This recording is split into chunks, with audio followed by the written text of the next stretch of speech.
Hi, I'm Candace Felice in this Community Life in Northeast Georgia featured podcast. Today in the studio, we have a local traveling musician, Philip John Brooks, who joins us actually from across the pond, as they would say. Philip, thank you so much for joining us in the studio. Thank you. It's my pleasure to be here. So tell us a little bit about what brought you all the way from England to little old Habersham County. Well, I met at that time, my future wife, Linda, in London. I was working in London. We met there. We came over here in 1971 and we were married in Homer, Georgia. And I had a recording contract with Philips at that time, so when the fall came, we went back to England for a year, and I came back in 72, and then we've been here ever since. And what's the roots of your music? What got you into being a traveling performer? I've basically done nothing else since 1965, which is a long time now, but I still enjoy it. It was during that time in the early 60s that everyone was in a band, and I just never stopped. And the roots of your music? They probably started out with rock and roll and played some country and folk. And I think I'm more of a folk musician with maybe a little bit of jazz and country added in there now. And being an Englishman, what type of folk music is it from that area? Like the mix of Welsh and Irish and Scottish. And Scottish. Yeah. Even today, there's a really large, thriving folk scene in England. I stay in contact with quite a few people over the internet. Mm-hmm. And once in a while, I go home and play at the Fylde Folk Festival in my hometown. They may have 100 different acts on over 4 days. What part of England are you from? It's the northwest coast, the Irish sea coast. The closest town is Blackpool, the closest large town, and then of course I'm sure you've heard of Liverpool, which is 50 miles away. Where do you draw your inspiration from for your first CD, Fisherman of Fleetwood? Well, that was my hometown where I spent the first 11 years of my life. And I can remember in 1959 that one of my neighbors was on one of the trawlers, because it was the third largest fishing port in England, Fleetwood. He was on the trawlers and he was on a ship called the Red Falcon. And they set sail in late November 1959 and never returned. And I can remember vividly to this day all the things that happened. So I think we were talking a moment ago about when you start to get into a project is when it gets into your subconscious. Mm-hmm. And then you're thinking about it all the time. You may be trying to do something else, but like sleep. Yeah. And all of a sudden you wake up and you put the light on and write something down on a piece of paper or put it in your little handheld computer. And try not to wake anyone up, but that's how I build on my songs. And then being away from the masses also helps when you're out walking about in nature and just taking in sights that maybe you've never really taken the time to notice before. Yeah, I think that's the same thing when you're sleeping, is that everything is dark and quiet and there are really no distractions. And so when an idea pops into your head, there's nothing stopping you from just going ahead and writing that down. And it's quite fascinating sometimes to see what you did the next morning. Sometimes you throw them out and sometimes they're gems.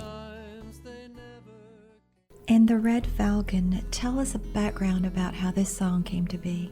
Well, my father was also from another fishing port, Lowestoft, on the other side of the country. When he was growing up, most of his friends became fishermen. So when we moved to Fleetwood, where I was born, his friends would fish out of Fleetwood sometimes, and we always had fishermen in the house. And so it was always a large part of my life. And then I think with the tragedy that happened, it was just something that stayed with me, because I knew the boy across the road. I think he was 17, assistant cook. So I wrote that song, and from there it turned into an album. Did it help you to actually cope with this by writing this song to them as a tribute? I think I wrote the album as a tribute to the lifeboat men. The Fleetwood Lifeboat, of course, all the lifeboats in England are run by charity. There are no government funds. They're all volunteers, and it's all run by charity. The Royal National Lifeboat Institute is what it's called. In fact, there's a song about the Fleetwood Lifeboat on that album, and I dedicated that to the fishermen of Fleetwood and the lifeboat men of Fleetwood, because they live just a terribly dangerous life. You're listening to Community Life in Northeast Georgia with guest Philip John Brooks, a traveling musician that lives here locally in Habersham County.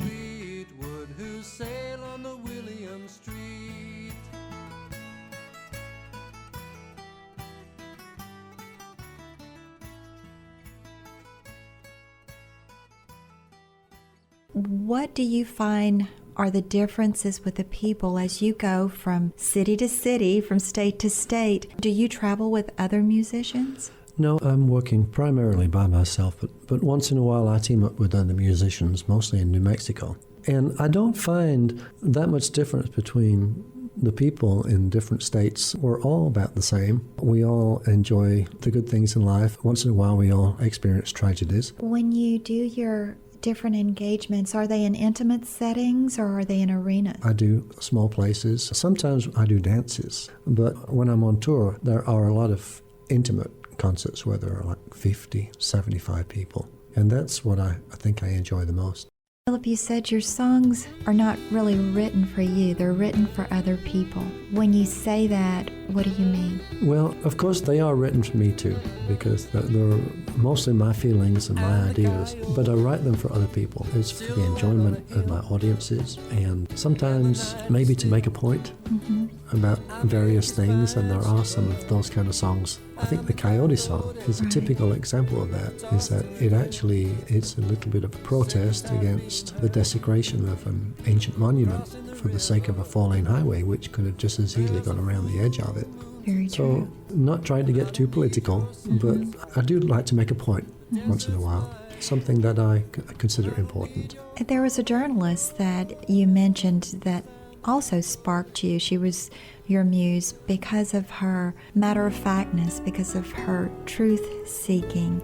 Is that also on Canyon Road, the song that you wrote for her? It's on a different place and different time. The song is called Miss Kate, and the lady's name is Kate Nelson. She was a reporter for the Albuquerque Tribune, and now she is in charge of publicity for the Palace of Governors History Museum in Santa Fe, New Mexico. And I was taken by her accuracy in explaining things that weren't so clear.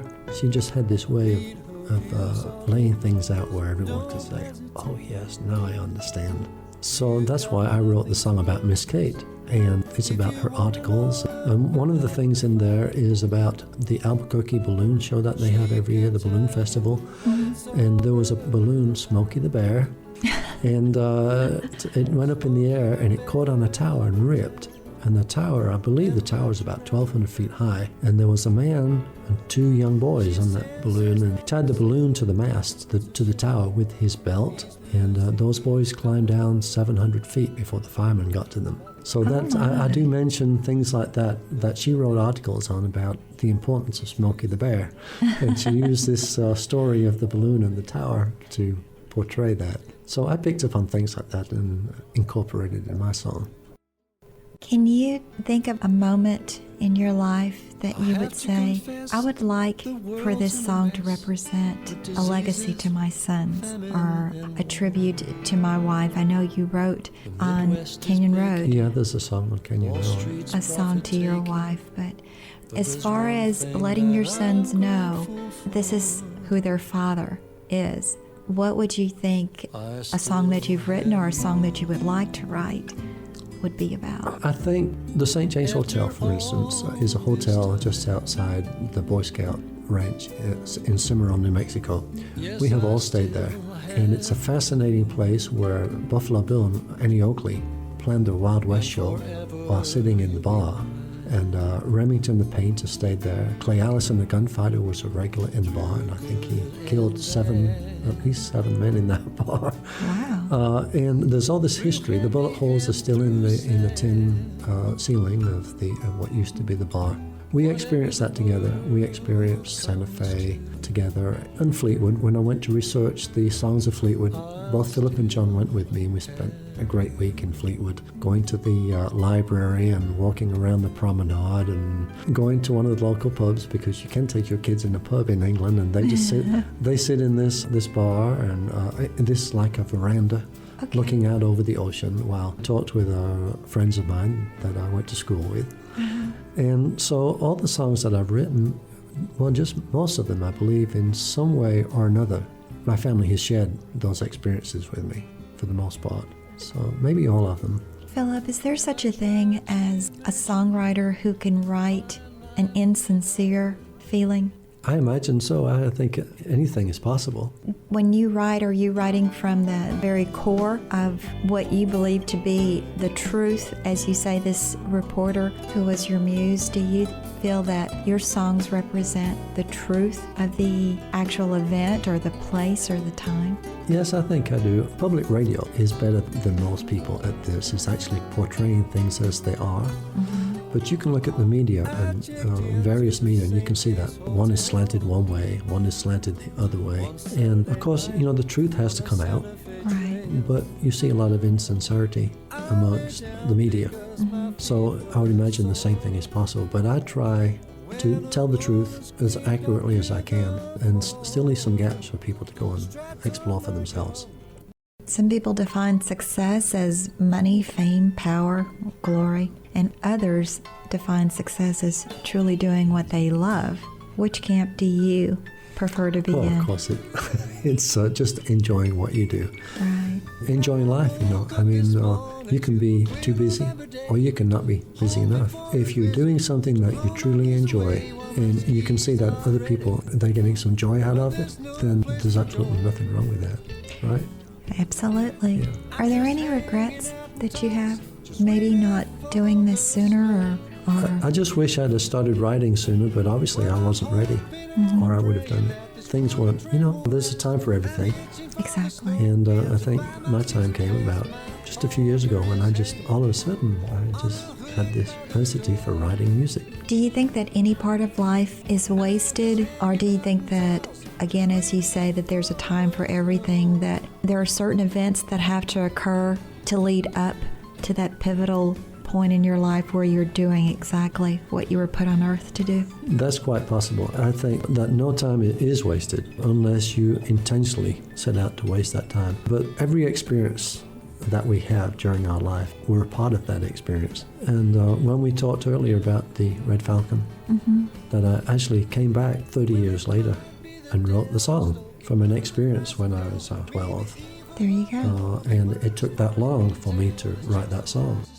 What's your affinity with New Mexico that is more so than any other place that you visited? I'm really not sure. It's just a magical place. I think maybe the mix of the cultures. Mm-hmm. And one of my favorite towns is Taos, where it's a mixture of Pueblo, mm-hmm. Hispanic, and Anglo. And the food is out of this world. I knew somewhere food had to have something to do with it. And there's also a song on there about the Pink Adobe, which is a restaurant in Santa Fe, New Mexico. Your music is reminiscent of the Jimmy Buffett flavor. Well, I'm not sure. I wouldn't say the first one is, but the second one maybe. Mm-hmm. I do tell stories of people, places, and events. Which is, in telling these stories, do you feel like you actually capture the essence of the place? I try to, and I try to put enough detail to build someone's curiosity. And then hopefully they will go and do some more research and maybe get excited about the same things that I do. What is it like recording in Nashville with really some of the greatest artists? It's very satisfying and very stressful.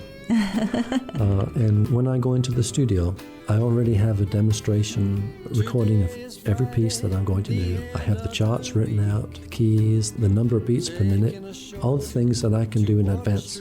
Save time, and time is money in Nashville. So is that the stressful part or is that the rewarding part? The stressful part is keeping everything on time. The rewarding part is just seeing the magic that happens. Will we get to hear you in Habersham County? Well, not in Habersham County, but I play, when I'm at home, I play on the deck at Sugar Mill Creek RV Resort, and that is on the south side of Lake Burton. Okay. And actually, there's a song on that album on called Canyon Sugar Road. Mill Creek. It is number 7 on the Canyon Road CD. It's about Sugar Mill Creek, and it's a bluegrass song, and that has Charlie McCoy also on harmonica and Glenn Duncan on fiddle. He is great too. I've been chatting with featured guest Philip John Brooks, who is a traveling musician and lives here in Habersham County. Philip, it's been a pleasure. It's been my pleasure. Thank you so much. You're welcome. We hope you've enjoyed this Community Life in Northeast Georgia featured podcast brought to you by WPPR Demarest, a Georgia Public and NPR affiliate radio station from the Piedmont College Demarest campus in the Swanson Center complex on 88.3 FM. To contact us, email wppr@piedmont.edu. And if you'd like to know more about local life and events in Northeast Georgia, join in on the conversation at Facebook at WPPR Demarest. I'm Candace Felice.